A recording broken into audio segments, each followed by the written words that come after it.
Hi there, in this video I am going to show you how to change the location of your downloads in Google Chrome. So to do that, open your Google Chrome and then go to its settings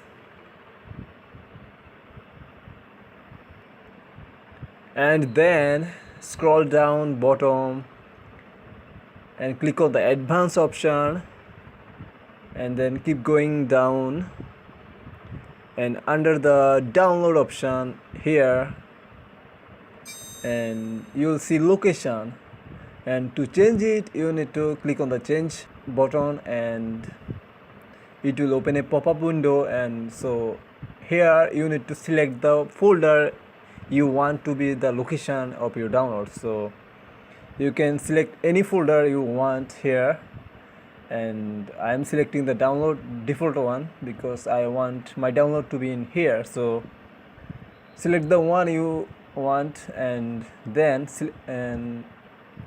click on the select folder to confirm,